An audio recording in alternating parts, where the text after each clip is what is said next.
चलिए दोस्तों, आप लोगों का एक बार फिर से स्वागत करते हैं YouTube channel the competitive forum पर। जैसे कि आप लोगों को पता होगा, हम लोग किरण मैथमेटिक्स 10500 से 10500 से जो नया एडिशन बुक का आया है, उससे मेंसुरेशन चैप्टर में हम लोग टाइप 1, टाइप 2, टाइप 3 कंप्लीट कर चुके हैं और आज हम लोग टाइप 4 में जितने भी क्वेश्चंस हैं सबको एक एक करके कंप्लीट करेंगे। ठीक है, तो दोस्तों आप लोगों को जैसे पता होगा कि हम बताए थे टाइप 2 में हम लोग रेक्टेंगल के बेस्ड पे क्वेश्चन किए थे, आयत के बेस्ड पे क्वेश्चन किए थे, और टाइप 3 में हम लोग स्क्वायर मतलब वर्ग के बेस्ड पे हम लोग क्वेश्चन किए थे। टाइप 4 में बचे हुए क्वाड्रिलेटरल के पार्ट, बचे हुए चतुर्भुज के भाग जैसे समानांतर चतुर्भुज, समचतुर्भुज, समलंब चतुर्भुज, इंग्लिश वाले ध्यान से सुनेंगे, पैरेललोग्राम, रोम्बस और ट्रेपेजियम के बारे में क्वेश्चन दिया हुआ है। ठीक है, तो इस तीनों के बारे में, इस पे जितने भी अभी तक एसएससी ने बढ़िया बढ़िया क्वेश्चंस पूछा है, उसको किरण मैथमेटिक्स जो पब्लिकेशन है वो टाइप 4 में कंबाइन करके एक जगह कर दिया है ताकि स्टूडेंट को प्रैक्टिस करने में कोई प्रॉब्लम ना हो। अगर आप किरण मैथमेटिक्स का 2 से 3 बार सॉल्यूशन कर लेते हैं तो आपको एसएससी के मैथ्स में कभी कोई छोटा सा भी माइनर प्रॉब्लम नहीं आएगा। तो आप लोग ध्यान से सुनिएगा, प्रीवियस ईयर क्वेश्चन करने का मतलब क्या होता है। प्रीवियस ईयर क्वेश्चन करने से ये प्रैक्टिस होता है, अंदर से कॉन्फिडेंस आता है। एक तो सबसे पहले एसएससी बार बार प्रीवियस ईयर क्वेश्चन पूछता है, ठीक है, तो उसमें ज्यादा मेहनत करने का जरूरत पेपर में, कहां पे, पेपर में ज्यादा दिमाग और ज्यादा मेहनत करने का जरूरत नहीं पड़ता है। कम टाइम लगाते हुए अच्छे से मतलब सारे के सारे क्वेश्चंस हम लोग कर लेते हैं, अगर आपका प्रीवियस ईयर क्वेश्चन पे कमांड है तब। तो चलिए हम लोग देखते हैं आज मेंसुरेशन में टाइप नंबर 4, और टाइप नंबर 4 का क्वेश्चन नंबर फर्स्ट से चलेंगे। क्वेश्चन नंबर फर्स्ट देखेंगे क्या बोल रहा है।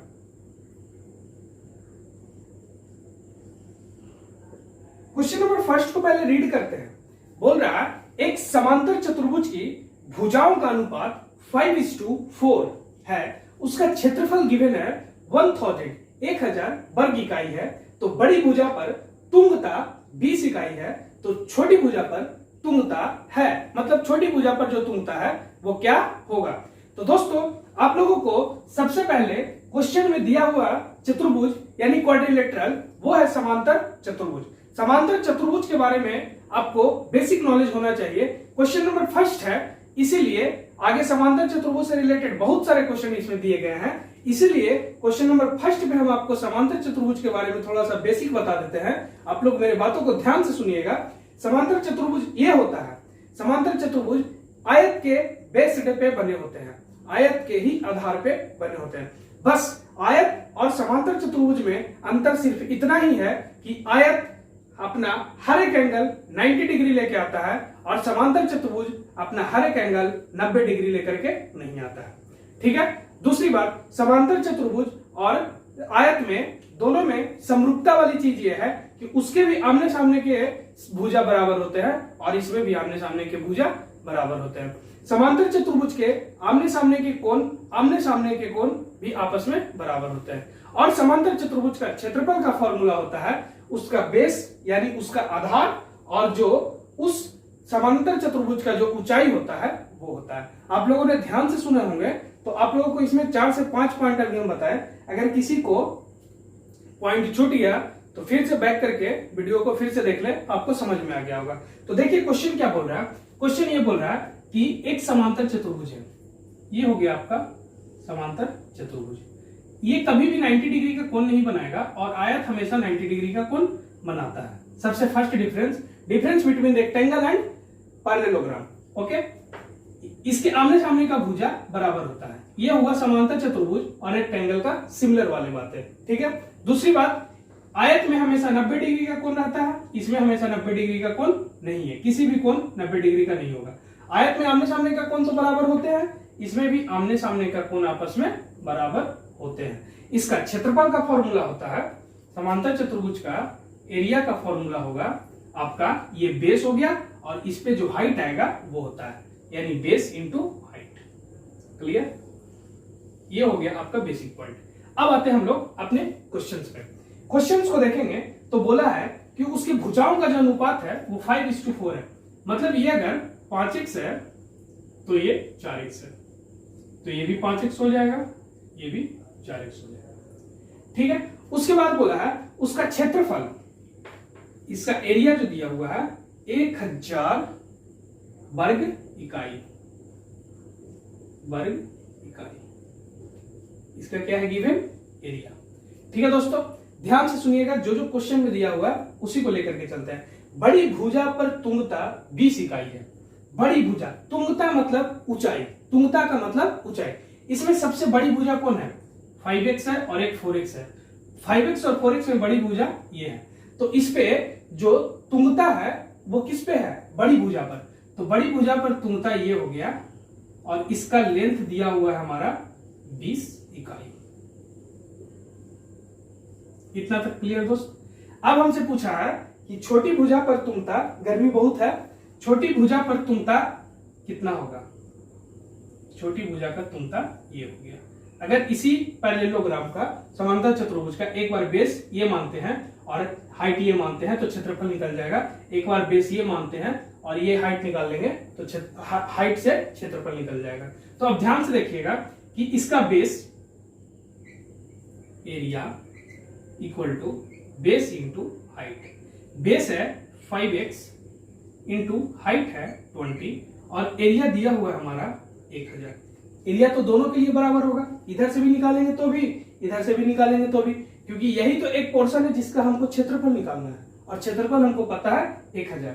तो देखिए ये हो गया 100x बराबर, इधर 1000 आ जाएगा, x बराबर निकालेंगे हम, 1000 के नीचे 100 आ जाएगा, ये कट जाएगा 10, x बराबर कितना आ गया? 10। ठीक है, तो ये मेरा कितना हो गया? 50, ये मेरा हो गया 40, तो ये भी हो जाएगा 50, ये भी हो जाएगा 40। ठीक है, अब हमको बोल रहा है दोस्तों कि हमारा जो तुंगता है छोटी भुजा पर, छोटी भुजा पर तुंगता कितना होगा? तो छोटी भुजा का तुंगता हम लोग मान लेते हैं h, यही तो इसका हाइट है। ठीक है, तो जब इसका हाइट मानेंगे हम लोग तो ऐसे करेंगे, क्षेत्रफल तो उसका वही हुआ, तो इसका एक बार आधार मानेंगे, ये base into height equal to area होता ही है। ठीक है, तो एक बार हम लोग लिखेंगे इसका बेस 40 इंटू हाइट तो हम लोग को निकालना ही है और एरिया 1000 दिया हुआ है, तो h बराबर 1000 बटा, इधर मल्टीप्लाई में है, इधर आके डिवाइड में हो जाएगा, ये कट गया 25 से, यानी जो छोटी भुजा पर तुंगता मतलब हाइट है वो हमारा 25 हो जाएगा, h बराबर 25, जो कि है दोस्तों आपका ऑप्शन नंबर 2।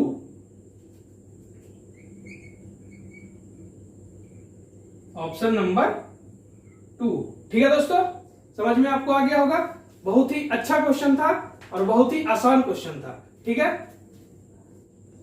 चलिए दोस्तों पूरे एनर्जी के साथ देखते हैं हम अपना नेक्स्ट क्वेश्चन, क्वेश्चन नंबर, आप लोग बोलिएगा, क्वेश्चन नंबर 2।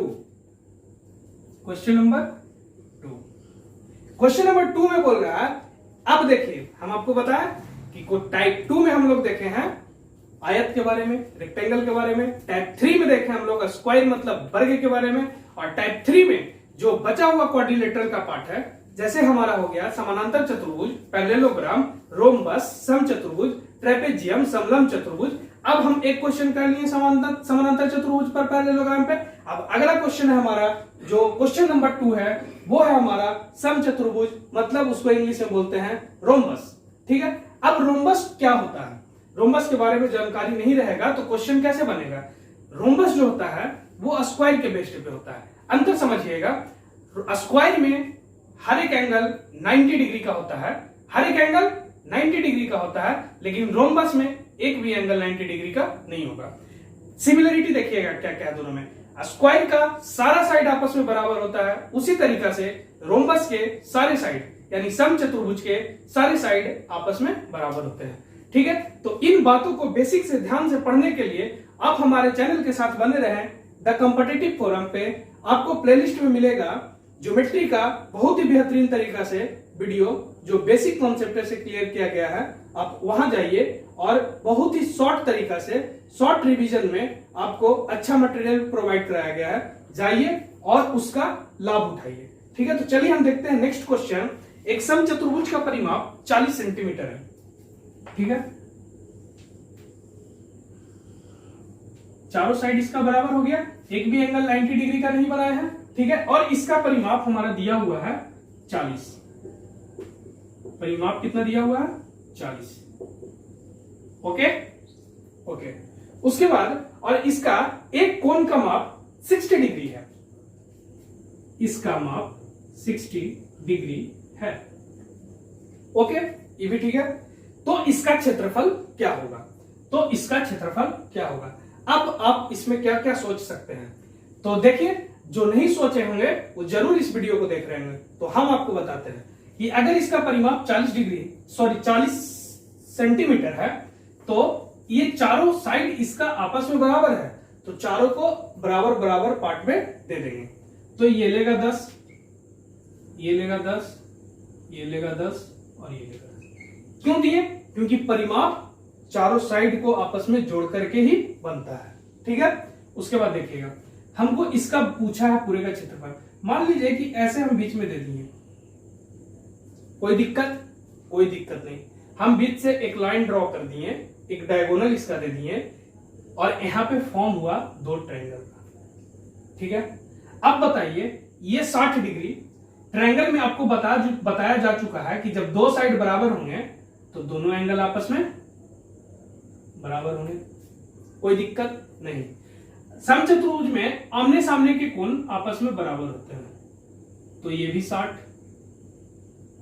ठीक है, अब देखिएगा यहां ये 60 है, ये हो गया, ये 10, ये 10। तो इस ट्रायंगल में ध्यान से देखिएगा, इस तरीका से ऐसे देख लीजिए, इस तरीका से ऐसे है, ये 10 है, ये 10 है, ये हमारा 60 है। ठीक है, तो ये दो साइड आपस में बराबर है, तो ये दोनों एंगल आपस में बराबर होंगे। तीनों साइड मिला करके त्रिभुज का 180 डिग्री होता है। यहां 60 दिया हुआ है, बचा हमारे पास कितना? 120 डिग्री। और उस 120 डिग्री को ये दो बराबर भागों में बांटेंगे, तो ये 60 लेगा, ये 60 लेगा। यहां तक क्लियर हो गया? उसके बाद देखिए, यहां लिया 60, यहां लिया 60। उसी तरीका से जस्ट इसका अपोजिट है, तो ये भी 60 लेगा, ये भी 60 लेगा। ठीक है, अब देखिए यहां पे 60 60 60। जब एक ट्रायंगल में तीनों एंगल उसका 60 60 डिग्री का हो जाता है, तो वो कौन सा ट्रायंगल बन जाता है? Equilateral triangle. कौन सा ट्रायंगल? समबाहु त्रिभुज।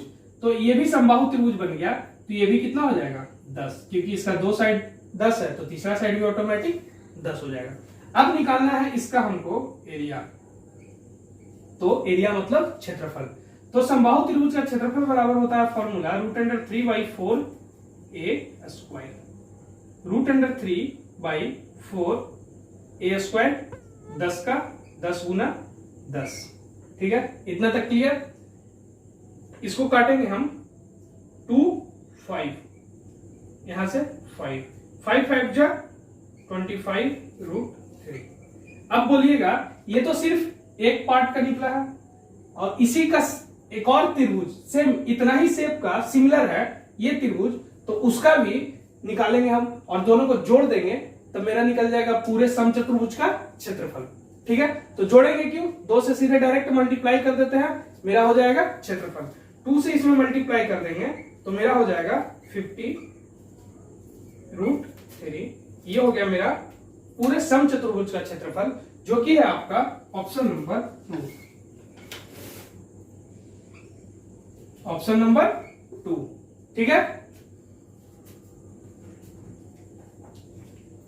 चलिए दोस्तों, देखते हैं हमारा नेक्स्ट क्वेश्चन। नेक्स्ट क्वेश्चन है क्वेश्चन नंबर 3। क्वेश्चन नंबर 3 बोल रहा है, एक समांतर चतुर्भुज, यानी वही फिर से चतुर्भुज आ गया, वो हो गया पैरेललोग्राम। समांतर चतुर्भुज की निकटवर्ती भुजाएं 36 सेंटीमीटर तथा 27 सेंटीमीटर है। तदनुसार यदि उस चतुर्भुज की छोटी भुजाओं की दूरी 12 सेंटीमीटर हो, तो बड़ी भुजाओं की दूरी कितनी होगी? देखिए, अब ये हो गया हमारा समानांतर चतुर्भुज। ठीक है, उसके बाद बोल रहा है निकटवर्ती भुजाओं, एक हो गया भुजाएं 36 सेंटीमीटर, यानी ये 36 हो गया और ये 27, निकटवर्ती अगल बगल में 27 सेंटीमीटर। तदनुसार यदि उस चतुर्भुज की छोटी भुजाओं की दूरी, उस चतुर्भुज की छोटी भुजाओं की दूरी, छोटी भुजा कौन हुआ, ये वाला और ये वाला, इन दोनों के बीच की दूरी, इन दोनों के बीच की दूरी इसका हाइट हो जाएगा। इन दोनों की बीच की दूरी कितना दिया हुआ है, 12 सेंटीमीटर। तो बड़ी भुजाओं के बीच की दूरी क्या होगा। अब देखिए इसका एरिया का फॉर्मूला से ये बनेगा। समानांतर चतुर्भुज का क्षेत्रफल का फॉर्मूला क्या होता है, बेस इंटू हाइट, क्षेत्रफल निकल जाएगा। फिर इधर वाला बेस लेके चलेंगे इंटू हाइट, तो क्या निकल जाएगा, क्षेत्रफल। अगर इसका हाइट हम h मान लेंगे, मान लेते हैं बड़ी भुजाओं के बीच की दूरी h है, ठीक है। तो एक बार निकालेंगे 27 गुना 12 बेस इंटू हाइट, एरिया निकला, ये एरिया हुआ। एरिया जितना इधर से निकालेंगे उतना ही इधर से भी निकलेगा, ठीक है, क्योंकि वही फिगर है, उतना ही जितना बड़ा ये इसके लिए होगा 27 के लिए, उतना ही 36 के लिए होगा, ठीक है। तो उसी तरीका से 36 गुना h बेस इंटू हाइट, दोनों का क्षेत्रफल बराबर हो गया। तो देखिएगा यहाँ पे इधर h है 27 गुना 12, इधर 36 मल्टीप्लाई में है, इधर लेके चलाएंगे तो डिवाइड में हो जाएगा h, ये कट जाएगा, 9 तिया 27, 9 चौक 36, 4 तिया 12, 3 तिया 9, यानी h बराबर आ गया मेरा 9, जो कि है आपका ऑप्शन नंबर 4। समझ में आ गया होगा आपको बहुत ही अच्छे तरीके से, और बहुत ही सिंपल सा क्वेश्चन था। इसमें सोच लीजिए कि समानांतर चतुर्भुज है, इसका अगर ई आधार मान के ई हाइट मान के निकालेंगे क्षेत्रफल तभी उतना ही निकलेगा, अगर ये आधार ये हाइट मान करके निकालेंगे तो उतना ही निकलेगा। तो इधर से क्षेत्रफल निकाल दिए, बराबर इसके क्षेत्रफल का रख दिए, तो h का वैल्यू निकल गया, और h का वैल्यू दो बड़ी भुजाओं के बीच की जो दूरी h है वो हमारा 9 सेंटीमीटर हो गया, और आपका ऑप्शन में ऑप्शन नंबर 4 हो गया। क्लियर। चलिए दोस्तों देखते हैं next question, question number 4। Question number 4 बोल रहा है एक समचतुर्भुज के विकर्ण 8 सेंटीमीटर तथा 8 तथा 6 इकाई हो तो उसकी भुजा का वर्ग कितना होगा। समचतुर्भुज के बारे में अभी आपको बताएं, ये हो गया आपका समचतुर्भुज। समचतुर्भुज का चारों साइड आपस में बराबर होते हैं, आपको दिखना भी चाहिए बराबर, नहीं तो आप कंफ्यूज हो जाइएगा, ठीक है। अब दिखने लगा होगा आपको बराबर चारों साइड। उसके बाद हो गया कि इसके विकर्ण 8 तथा 6 इकाई है, यानी एक जो विकर्ण है इसका लेंथ 8 है और इसका 6, ठीक है। अब इसमें सबसे बड़ा 2 पॉइंट हम आपको बोलने जा रहे हैं जो आपको हर एक क्वेश्चन में समचतुर्भुज में हेल्प करेगा, और यहीं से क्वेश्चन पूछे जाते हैं, ठीक है। इसका जो डायगोनल होता है, इसका जो डायगोनल नंबर 1 यहां से लेकर के यहां तक, डायगोनल नंबर 2, डायगोनल का मतलब विकर्ण है, यहां से यहां तक जो विकर्ण है वो उसका लेंथ 8 है। कितना है, 8, यानी जिस पॉइंट पे दोनों विकर्ण मिलते हैं उस पॉइंट पे 90 डिग्री का कोण बनाता है। कितना डिग्री का कोण बनाता है, 90 डिग्री का, और ये विकर्ण हमेशा दो आपस बराबर भागों में बट जाता है। क्लियर। याद कैसे रखना है, समचतुर्भुज का विकर्ण जब भी आपस में मिलते हैं, जिस बिंदु पे मिलते हैं उस बिंदु पर बना कोण, उस बिंदु पे बना कोण 90 डिग्री का होता है, ठीक है। और जिस बिंदु से मिलते हैं उसको दो बराबर भागों में बांट देते हैं, ठीक है। मान लीजिए कि एक लंबा वाला विकर्ण 8 है, तो ये कितना हो जाएगा, इधर 4 इधर 4, ठीक है। और छोटा वाला विकर्ण कितना है, 6, तो ये 3 तो ये 3। अब इससे हमसे पूछा है कि समचतुर्भुज के भुजा का, उसकी भुजा यानी साइड, अगर एक साइड निकलेगा तो चारों साइड निकल जाएगा, क्योंकि समचतुर्भुज का साइड हमेशा आपस में बराबर होते हैं। तो उसके भुजा का वर्ग कितना होगा, वर्ग का मतलब जो भी भुजा उसका निकल के आए उसका स्क्वायर कर देंगे, वही हमसे पूछ रहा है, ठीक है। तो देखिए यहाँ पे, आप यहाँ पे देखिएगा तो आपको एक ऐसे अगर कट करके निकालिएगा तो आपको यहां से निकल जाएगा, यहाँ 90 डिग्री है, एकदम सेम टू सेम यही चीज हम निकाल के यहाँ रख रहे हैं। ये 3 हो गया और ये 4 हो गया। तो क्या आपको ये राइट एंगल ट्रायंगल नहीं दिख रहा है, यहाँ एक राइट एंगल ट्रायंगल नहीं दिख रहा है, 90 के सामने वाला विकर्ण, ये आधार, ये परपेंडिकुलर, तो 3 4 5 का ट्रिपलेट होता है, और ये मेरा निकल के आ जाएगा 5। ये बहुत ही आसान क्वेश्चन है, ठीक है। और 5 निकल के आ गया, तो भुजा कितना निकल के आ गया, भुजा बराबर 5। और इससे हमको क्या पूछा, भुजा का वर्ग कितना होगा, तो 5 का स्क्वायर बराबर 25। ये भुजा बराबर 25 नहीं है, भुजा बराबर 25 नहीं है, भुजा बराबर 5 निकल के आया है। क्वेश्चन का आंसर हमारा 25 है, क्योंकि हमसे पूछा है भुजा का वर्ग क्या होगा, 25। ध्यान रखिएगा इसको, ठीक है। ये हमारा हो गया ऑप्शन नंबर 1।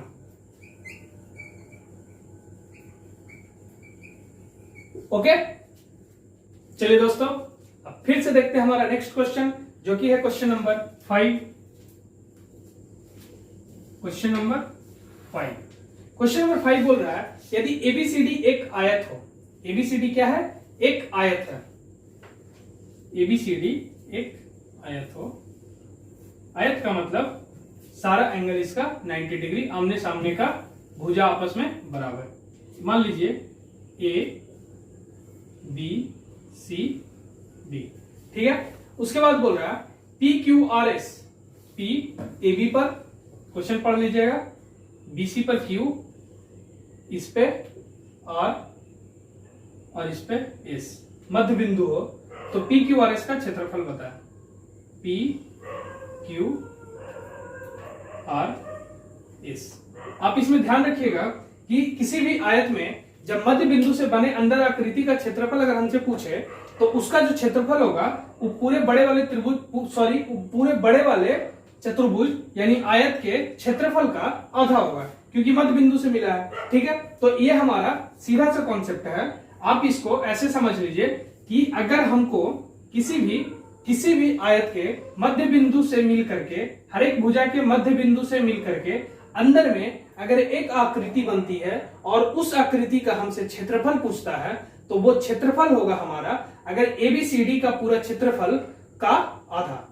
अगर एबीसीडी का क्षेत्रफल मान लीजिए 10 होता, पूरा 10 होता, तो इसका क्षेत्रफल कितना हो जाता, 5 हो जाता, ठीक है। तो बहुत सिंपल सा क्वेश्चन था, लैंग्वेज में क्वेश्चन दे दिया है, जो कि है आपका ऑप्शन नंबर 4। ये लिखा हुआ है 1/2 हाफ एबीसीडी का क्षेत्रफल, ये पूरा एबीसीडी का क्षेत्रफल का आधा हो जाएगा जब इसके मध्य बिंदुओं से मिलकर के अंदर एक आकृति बनेगी, ऑप्शन नंबर 4, ठीक है दोस्तों। देखते हैं हमारा नेक्स्ट क्वेश्चन, क्वेश्चन नंबर 6।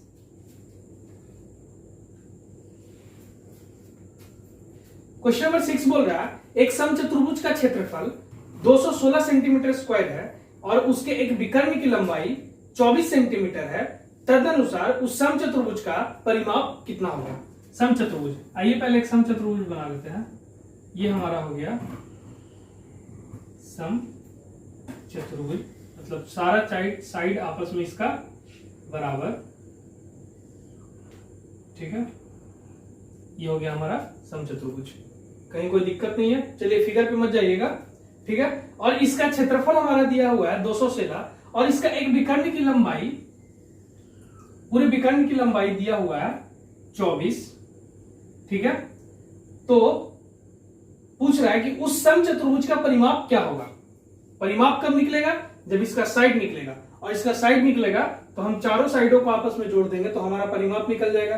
तो आप साइड निकालने के लिए इसमें आप क्या क्या कर सकते हैं, तो हम एक काम कर सकते हैं कि अगर इसको 24 अच्छा से लिख लीजिए, ठीक है। अगर इसका अगला विकर्ण निकल जाए, तो हम पिछले क्वेश्चन में देखे थे कि इसका जो विकर्ण जिस बिंदु पे मिलता है वो 90 डिग्री पे काटता है और दोनों विकर्ण आपस को एक दूसरे में बराबर बराबर भागों में बांटता है। तो इसका 24 है, तो ये हो जाएगा हमारा 12, ये भी हो जाएगा 12। यहां तक क्लियर। अगर इसका विकर्ण निकल जाए, पूरा ब्लू वाला लाइन का विकर्ण निकल जाए, इसका आधा लिख देंगे, यहां से 90 डिग्री से 90 डिग्री के सामने वाला कर्ण ये परपेंडिकुलर हो जाएगा, ये बेस हो जाएगा, पाइथागोरस थ्योरम लगा के ये निकाल देंगे तो परिमाप निकल जाएगा। आपको समझ में आ गया होगा। तो देखिए कैसे निकालते हैं हम। इस विकर्ण को निकालने का मेरे पास एक फॉर्मूला होगा, एरिया। एरिया बराबर होता है समचतुर्भुज का 1/2 into diagonal number 1 into diagonal number 2, ठीक है। एरिया हमारा दिया हुआ है 216 बराबर 1/2 into diagonal number 1 24 into diagonal number 1 2 हमको फाइंड करना है, ये हो जाएगा 12 यहां तक कोई दिक्कत नहीं। 12 D2 इक्वल टू, यानी diagonal number D2 equal to 216/12। इसको काटेंगे हम लोग तो कट जाएगा 18 से, यानी D2 का लेंथ जो आ गया हमारा 18। तो 9 इधर, अब इसको मिटा देते हैं, इधर बराबर बराबर देंगे तो पूरा का पूरा 24 हो गया, आपको समझ में आ गया होगा। 18 आ गया तो ये कितना हो जाएगा 9, तो ये कितना हो जाएगा 9, यानी पूरा डायगोनल का D2 का जो लेंथ निकल के आया है वो है हमारा 18। इस पॉइंट की वजह से दोनों आपस बराबर भागों में बट गया। यहाँ पे निकल के आ गया मेरा एक राइट एंगल ट्रायंगल जो इस तरीका से है। इसको आप ऐसे लिखिए, इस तरीका से है, ये राइट एंगल ट्रायंगल, इसका लेंथ 9, ये 12। तो बताइए 9, 12, 15 ट्रिपलेट होता है, ठीक है। तो हम अगर ट्रिपलेट हमको याद है तो डायरेक्ट निकाल दिए, 3, 4, 5 के बेस पे है। ये 3 का गुना 3 है, ये 4 का गुना 3 है, ये 5 का गुना 3 है, सब में 3 3 गुना करेंगे तो हमारा ये 15 ट्रिपलेट है। 9, 12, 15 एक ट्रिपलेट है, ध्यान रखिएगा। यानी इस जो निकल के आ गया इसका भुजा वो है 15, तो ये भी 15, ये भी 15 और ये भी 15, चारों साइड बराबर आपस में, तो परिमाप इक्वल टू हो जाएगा 4 इंटू 15, 4 इंटू 15, जो कि है मेरा आंसर 15 × 60। ये हो गया मेरा आंसर, आपका हो गया ऑप्शन नंबर 2, ठीक है। चलिए दोस्तों देखते हैं हमारा next question, question number 7। Question number 7, question number 7, question number 7 बोल रहा है, चलिए आप इसको बढ़िया से अगर पढ़ लीजिए 2-3 बार पहले, उसके बाद देखिएगा सॉल्यूशन, ठीक है। एक समचतुर्भुज की प्रत्येक भुजा की लंबाई जो है उस वर्ग की लंबाई के बराबर है। एक समचतुर्भुज है, ठीक है, पहले क्वेश्चन को आपको समझा देता है। एक समचतुर्भुज की प्रत्येक भुजा की जो लंबाई है उस वर्ग के भुजा की लंबाई के बराबर है, जिसका जो विकर्ण है ना, वर्ग का विकर्ण 40√2 सेंटीमीटर है।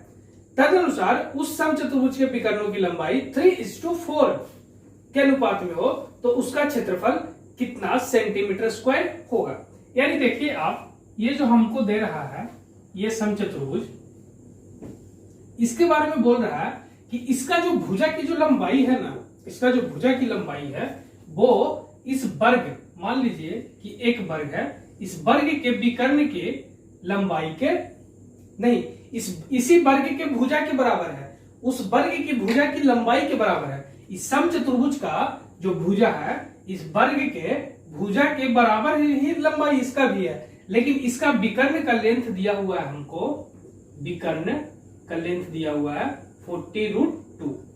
तो हम दोस्तों अगर इसका भुजा निकाल लेंगे तो इसी के भुजा की लंबाई के बराबर तो इसका भुजा है, ठीक है। तो इसका विकर्ण बराबर क्या हो जाएगा, मेरा विकर्ण बराबर होता है √2a, ठीक है। विकर्ण कितना है 40√2 बराबर √2a।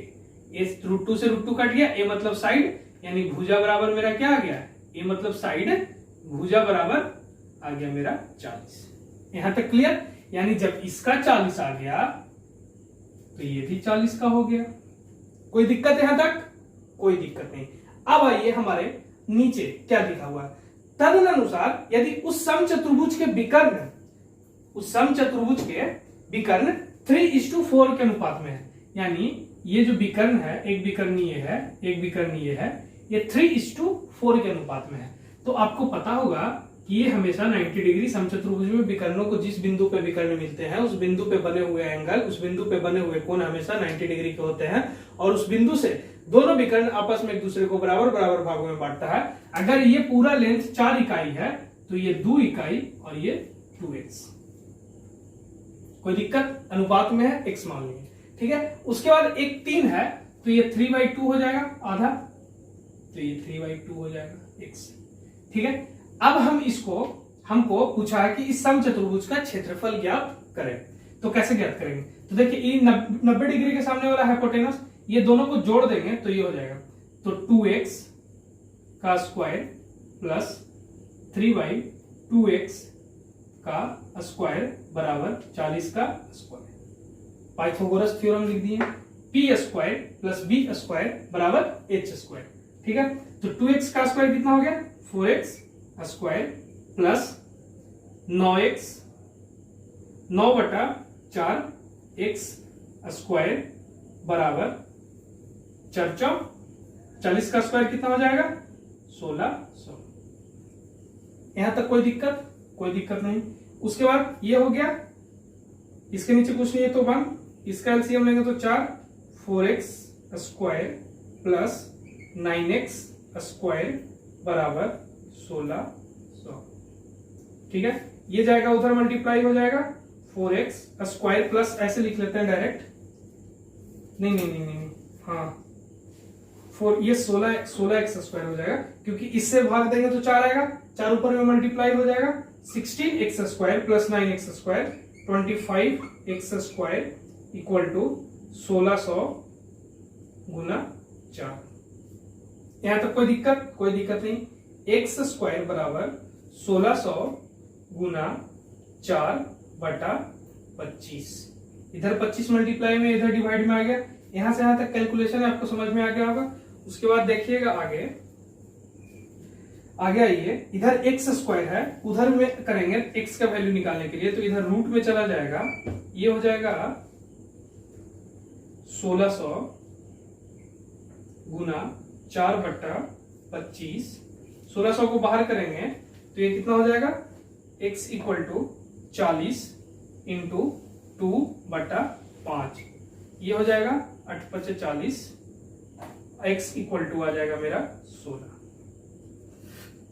1600 को रूट से निकालेंगे 40, 4 को रूट से निकालेंगे 2, 25 को रूट से निकालेंगे 5, 8×5 = 40 कट जाएगा, 8 दूनी 16, x का वैल्यू आ गया मेरा 16। अब देखिएगा हमको कि इस पूरे समचतुर्भुज का क्षेत्रफल निकालना है, तो आइए हम एक बार यहां पर फिर से एक समचतुर्भुज का छोटा सा फिगर बना लेते हैं, जिसमें क्रिस्टल क्लियर आपको समझ में आएगा। ये हो गया हमारा रोम्बस, जिसका एक डायगोनल जो है 4x था, x का वैल्यू आ गया है 16, तो 4x बराबर 4 गुना 16 यानी 64, यानी इसका लेंथ आ गया है टोटल 64, और इसका 3x था, तो 3x बराबर 3 इंटू 16 कितना हो जाएगा 48, ये हो गया 48। अब समचतुर्भुज का क्षेत्रफल का फॉर्मूला क्या होता है, area equal to 1/2 into d1 into d2, तो 1/2 t1 48 d2 64। ठीक है, ये कट जाएगा 32। अब 48 गुना 32 आप कर सकते हैं, ज्यादा टाइम लगेगा अगर आप अपने ऑप्शन में देखेंगे यूनिट डिजिट से, इकाई अंक से, कि 8 गुना 2 करेंगे तो लास्ट में तो 16 होगा, लास्ट में तो 6 हमेशा रहेगा ही, तो 6 किस ऑप्शन में है, अगर एक ऑप्शन में है तो वो मेरा बिल्कुल सही आंसर हो गया, अगर 2 ऑप्शन में है तो गुना करके हमको चेक करना पड़ेगा। तो 8 दूनी 16, तो लास्ट में 6 वाला आंसर हो जाएगा, जो कि है मेरा आंसर होगा 1536, एक ही है लास्ट में 6 वाला में, और ये हो जाएगा मेरा ऑप्शन नंबर 4।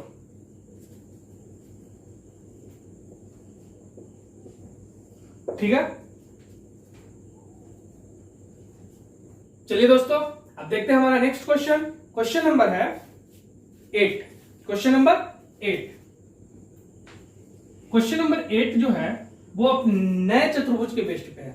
चतुर्भुज कौन सा, ट्रेपेजियम, मतलब समलंब चतुर्भुज।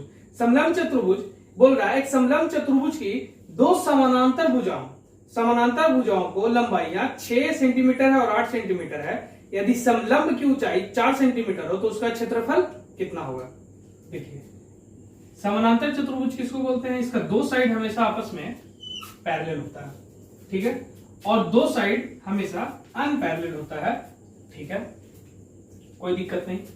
इसमें बोल रहा है कि जो समानांतर भुजा है, यानी उसका लेंथ 6 है और एक का 8 है, और ये यदि समलंब की ऊंचाई यहां से लेकर यहां तक, ये इसका हाइट होता है, ये 4 सेंटीमीटर है, तो इसका क्षेत्रफल क्या होगा। तो आप याद रखिएगा कि समलंब चतुर्भुज का क्षेत्रफल एरिया इक्वल टू होता है 1/2 इंटू हाइट, और हाइट हो गया ये, और 2 समानांतर भुजाओं का योग, लिख देते हैं 2 समांतर भुजाओं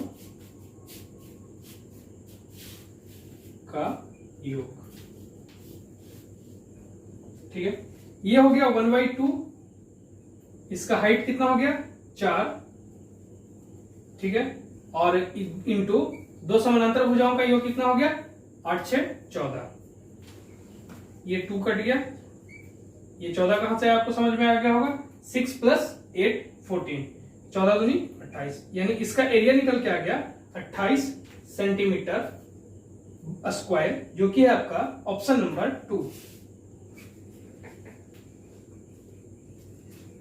ठीक है, चलिए दोस्तों देखते हैं हमारा नेक्स्ट क्वेश्चन, क्वेश्चन नंबर 9। ठीक है, क्वेश्चन नंबर 9 बोल रहा है ABCD एक समांतर चतुर्भुज है, मतलब पैरेललोग्राम है। PQ क्रमशः BC और CD भुजाओं के मध्य बिंदु हैं। यदि ABC का क्षेत्रफल 12 सेंटीमीटर स्क्वायर हो तो APQ का क्षेत्रफल क्या होगा। चलिए देखिए, समांतर चतुर्भुज ये हुआ हमारा, ये है A, ये है B, ये है C और ये हमारा D। ठीक है, इतना तक कोई दिक्कत नहीं। उसके बाद बोल रहा है PQ BC और CD पर, BC पर P और CD पर Q, BC पर P और CD पर Q मध्य बिंदु है। यदि ABC का क्षेत्रफल,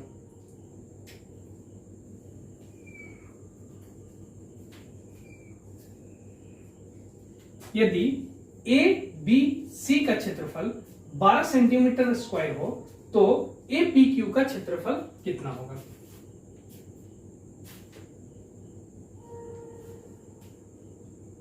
यानी जो हम डॉट डॉट रे बनाए हैं वहां से लेके ABC इधर इस त्रिभुज का क्षेत्रफल अगर 12 सेंटीमीटर स्क्वायर हो, ABC का क्षेत्रफल 12 सेंटीमीटर हो तो APQ कितना होगा, APQ का क्षेत्रफल कितना होगा।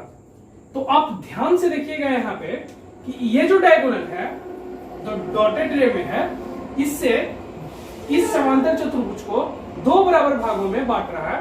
तो अगर ABC का क्षेत्रफल 12 है तो इधर वाले का भी 12 होगा।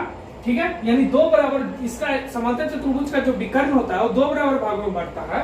तो इधर का 12 तो इधर का 12, यानी पूरा पैरेललोग्राम चतुर्भुज ABCD, चतुर्भुज ABCD का क्षेत्रफल कितना हो जाएगा दोस्तों 24, क्योंकि ABC यहां से यहां तक का अगर आधा 12 है तो इतना भी तो बराबर भागों में ही बटेगा ना उसका विकर्ण, तो उधर वाला भी 12 हो जाएगा।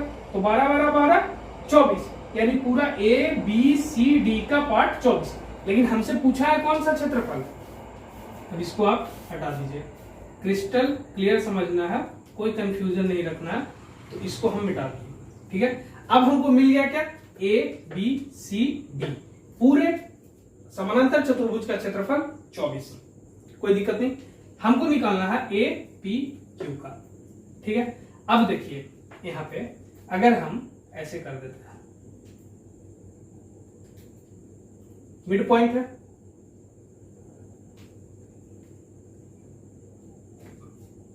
मिड पॉइंट है। ठीक है, अब इसमें ये मिड पॉइंट है तो ये 4 बराबर भागों में बांट दिए, 1 2 3 4। तो 1 2 3 4 में बांट दिए, तो यहां से एक देखिएगा तो 4 है, टोटल पूरा 24, तो यहां से निकल के आएगा इसका 6, यहां से निकल के आएगा इसका 6, और जब यहां से निकल के आएगा 6, ये इस छोटे वाले समांतर चतुर्भुज का डायगोनल है, तो ये निकल के आएगा 3 और ये निकल के आएगा 3, तो ये हमारा हो गया 3। अब फिर से इसको हटा दीजिए, यहां तक समझ में आ गया होगा। ठीक है, अब देखिए यहां से ऐसे कर दीजिए। ठीक है, अब हम इस मिड पॉइंट को दो बराबर भागों में बांट, इस आयत को, इस मिड पॉइंट का रेखा दो बराबर भागों में बांट दिया। ऊपर का पूरा का क्षेत्रफल 12 हो जाएगा, नीचे का पूरा का क्षेत्रफल कितना हो जाएगा 12। अब इस समांतर चतुर्भुज में ई डायगोनल जो है, ये जो डायगोनल है, ये फिर से इसको दो बराबर भागों में बांटेगा। जब दो बराबर भागों में इसको बांटेगा तो ये कितना हो जाएगा, अभी तो 12 था, तो इधर 6 इधर 6, तो ये हो गया हमारा 6। अब इसको हटा दीजिए। अब फिर से इसको ऐसे बांटिए। अब सिर्फ हम ये दोनों पार्ट को देख रहे हैं, ठीक है। तो ये दोनों पार्ट में अगर मेरा ये पूरा का क्षेत्रफल कितना है 24, इस मिड पॉइंट से दो बराबर भागों में बांटा, एक इसके इधर और एक इधर, तो इधर 12 इधर 12।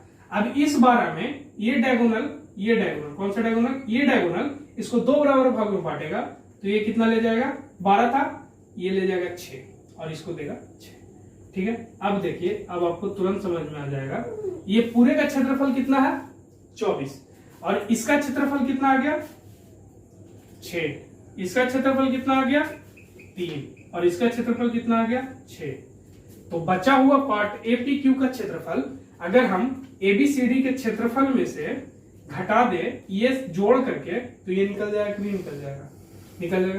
तो इसको जोड़ करके घटाएंगे, 6 + 6 + 3, 6 6 12 3 15, 24 में से अगर हम 15 घटाएंगे तो मेरा निकल के आ जाएगा 9, यानी ए पी क्यू का क्षेत्रफल जो होगा वो मेरा 9 होगा, जो कि होगा आपका